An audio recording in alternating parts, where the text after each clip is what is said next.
എന്തുകൊണ്ട് ഇത് എല്ലാവർക്കും സന്തോഷം കിട്ടുന്നില്ല? ശാസ്ത്രലോകം തന്നെ അതിന് മനോഹരമായിട്ടൊരു ഉത്തരം നൽകിയിട്ടുണ്ട്.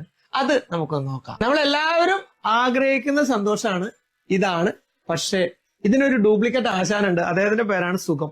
ഇത് രണ്ടും ഏകദേശം ഒരേപോലെയാണ്, പക്ഷെ രണ്ടും തമ്മിൽ ഒരുപാട് വ്യത്യാസമുണ്ട്. ഇത് ലോകത്തിന് പറഞ്ഞു കൊടുത്തൊരു മനുഷ്യനാണ് ഡോക്ടർ റോബർട്ട് ലസ്റ്റിംഗ്. 2017 അദ്ദേഹത്തിന്റെ റിസർച്ച് വളരെ മനോഹരമാണ്. അതിൽ ഒന്നാമത് പറയുന്ന കാര്യം ഇതാണ്: ഈ സുഖം കിട്ടാൻ എന്തെങ്കിലും സാധനങ്ങൾ വാങ്ങുമ്പോൾ കഴിക്കുമ്പോൾ നമുക്ക് കിട്ടും. ഐസ്ക്രീം കഴിക്കുന്നു, ചില ചേട്ടന്മാര് വൈകിട്ട് എന്തെങ്കിലും അടിക്കുന്നു, സുഖം നിങ്ങൾക്ക് കിട്ടും. പക്ഷെ സന്തോഷം കിട്ടില്ല. സന്തോഷം കിട്ടണമെങ്കിൽ തൃപ്തിയുള്ള കാര്യങ്ങൾ ചെയ്യണം, ഉള്ളിന്റെ ഉള്ളിൽ തൃപ്തി തോന്നുന്ന കാര്യങ്ങൾ ചെയ്യണം. മറ്റുള്ളവരെ സഹായിക്കുമ്പോ, നല്ല സുഹൃത്തുക്കളായി സംസാരിക്കുമ്പോൾ, കുടുംബമായിട്ട് നല്ല ക്വാളിറ്റി ടൈം കൊടുക്കുമ്പോൾ ഒക്കെ ഈ സാധനം വരും. ഇതിന് സാധനങ്ങളുടെ പൈസയുടെ ഒരു ആവശ്യമില്ല. രണ്ടാമത്തെ കാര്യം ഇതിന്റെ സമയം, ഡ്യൂറേഷൻ. ഈ സുഖം എന്ന് പറഞ്ഞാൽ വളരെ ഷോർട്ട് ടൈം ആണ്, വളരെ ഷോർട്ട് ടൈം ആണ്, വളരെ കുറച്ചു നേരം മാത്രം. പക്ഷെ ഹാപ്പിനെസ് എന്ന് പറഞ്ഞാൽ ഒരുപാട് കാലം മനുഷ്യന്റെ ഉള്ളിൽ നിൽക്കുന്ന ഒരു സംഭവമാണത്. ലോങ് ഡ്യൂറേഷൻ ആണ്. ഇവിടെ ഷോർട്ട് ടൈം ആണ്, ഭയങ്കര ഹൈ എനർജിയാണ് ഇവിടെ. ഒരു വ്യക്തി പാർട്ടിക്ക് പോകുന്നു, DJ വെക്കുന്നു, ഡാൻസ് കളിക്കുന്നു, തുള്ളിച്ചാടുന്നു, ബുംന്ന് കയറും, അതേപോലെ പോവുകയും ചെയ്യും. മൂന്നാമത്തെ ഒരു കാര്യം, ഇവിടെ ലീഡ് ചെയ്യുന്ന ഹോർമോൺ ഡോപ്പമൈൻ ആണ്. ഡോപ്പമൈൻ എന്ന് പറഞ്ഞൊരു ഹോർമോണാണ് സുഖത്തിൽ നമുക്ക് കിട്ടുന്നത്. ഇവിടെ സെറാട്ടോണിൻ എന്ന് പറഞ്ഞൊരു ഹോർമോണാണ് ഇവിടെ നമുക്ക് കിട്ടുന്നത്. ഇത് ശരിക്കും വളരെ തൃപ്തിയുള്ള ഒരു ഹോർമോണാണ്. അപ്പൊ ഈ ഹോർമോണിന്റെ ഒരു പ്രശ്നമുണ്ട്. എന്താണോ നമുക്ക് സുഖം തരുന്നത് അത് നമുക്ക് അഡിക്ഷനിലേക്ക് നയിക്കും. അതൊരു ലഹരിയാക്കിയിട്ട് നമുക്ക് മാറ്റും. അതുകൊണ്ടാണ് കള്ളു കുടിച്ച ആളുകൾ വീണ്ടും വീണ്ടും കള്ളു കുടിക്കണം. പ്രശ്നം എന്താ?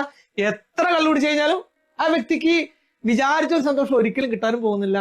അത് കഴിഞ്ഞു കഴിഞ്ഞാൽ അയ്യോ വേണ്ടായിരുന്നു എന്നുള്ള ചിന്തയാണ് വരുന്നത്. അപ്പൊ ഇത് പതുക്കെ ഒരു ലഹരി അവസ്ഥയിലേക്ക് ആളെ കൊണ്ടുപോകുന്നുണ്ട് ഈ ഹോർമോൺ. ഇതിന്റെ ഏറ്റവും വലിയ പ്രശ്നം എന്താ പറയുക?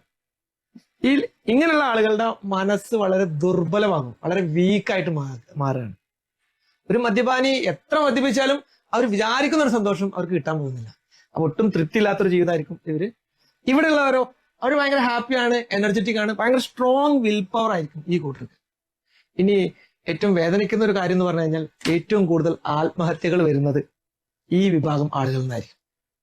ഇനിയാണ് നമ്മൾ ഓരോരുത്തരും ചിന്തിക്കേണ്ടത്, നമ്മളുടെയും നമ്മുടെ കുടുംബത്തിന്റെയും ഏറ്റവും മികച്ച സമയം, എനർജി, പണം, ഇതിലേതിനായിരിക്കണം കൂടുതൽ ഉപയോഗിക്കേണ്ടത്? ഞാൻ ഈ മെസ്സേജ് കണ്ടല്ല, വോയിസ് കേട്ട സമയത്ത് അല്ലെങ്കിൽ വീഡിയോ കണ്ട സമയത്ത് ഞാൻ ആക്യുറേറ്റ്, അതായത് ഇസ്ലാം പറഞ്ഞ കാര്യത്തിന് അതിനങ്ങോട്ട് പെട്ടെന്ന് നമുക്ക് കണക്ട് ചെയ്യാൻ പറ്റിയ കാര്യം തോന്നി. ആരാണെങ്കിലും സുഖത്തിൻ്റെ പിന്നാലെയാണ് പോയുന്നത്. പക്ഷെ സുഖം വളരെ നൈമിഷികമാണ്.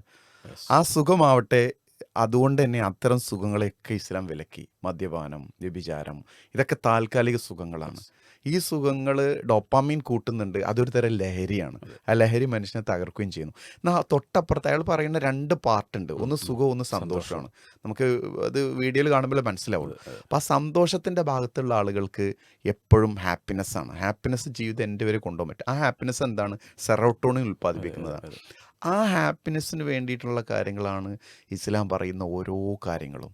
ഒന്ന് അള്ളാഹുമായിട്ടുള്ള കണക്ഷൻ, മറ്റൊന്ന് ജനങ്ങളുമായിട്ടുള്ള ബന്ധം, നല്ല ബന്ധങ്ങൾ നിലനിർത്തുക, കുടുംബ ബന്ധങ്ങൾ നിലനിർത്തുക, അയൽപ്പക്ക ബന്ധങ്ങൾ നിലനിർത്തുക, ക്ഷമിക്കുക, സഹിക്കുക.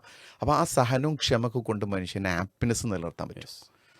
അതാണ് മനുഷ്യൻ്റെ സ്വസ്ഥതക്കും സമാധാനത്തിനും വേണ്ടത്. പക്ഷെ അതില്ല ആളുകളൊക്കെ പോകുന്ന എവിടേക്കാണ്? ആരാണെങ്കിലും സുഖത്തിൻ്റെ പിന്നാലെ, ആനന്ദത്തിന്. അതെ, അല്പനേരത്തെ അതിലാണ് അഡിക്റ്റ് ആവുന്നത്.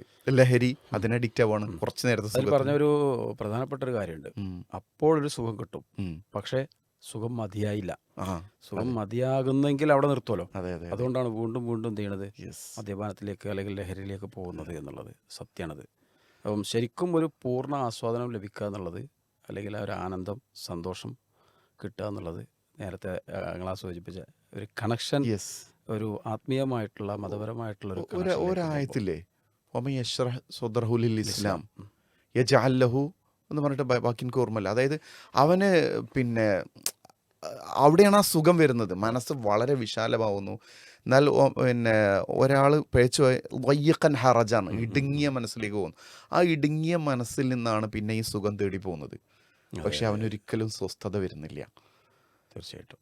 അപ്പോൾ അത് അവന് ഇത് നമുക്ക് ഇതൊരു ഫിലോസഫിക്കലായിട്ടുള്ള എന്ന് പറഞ്ഞാൽ ഞാൻ പലപ്പോഴും അങ്ങനെ കാണില്ല. മനുഷ്യനെ ശരിക്കും ചിന്തിപ്പിക്കാവുന്ന ഇപ്പൊ അയാൾ പറയുന്നത് ഒരു ഇസ്ലാമിക് അല്ല പെർസ്പെക്റ്റീവ് അല്ല അല്ല അല്ല പക്ഷെ അയാൾക്ക് കൃത്യമായിട്ട് എന്താ ഉത്തരം കൊടുക്കുക, സന്തോഷത്തിന് എന്താ ഉത്തരം കൊടുക്കാൻ പറ്റുക? പറ്റൂല. ഇങ്ങനെ ഒരു സന്തോഷമാണ് എന്ന് പറയും, ഓപ്ഷൻ ഉണ്ട്. ഓപ്ഷൻ ഉണ്ട്. അതെ. പക്ഷെ ആ ഓപ്ഷൻ ക്ലിയർ ആയിട്ട് നമുക്ക് ചേർത്ത് അവിടെയാണ് നമ്മൾ ആഡ് ചെയ്യുന്നത്. യെസ്.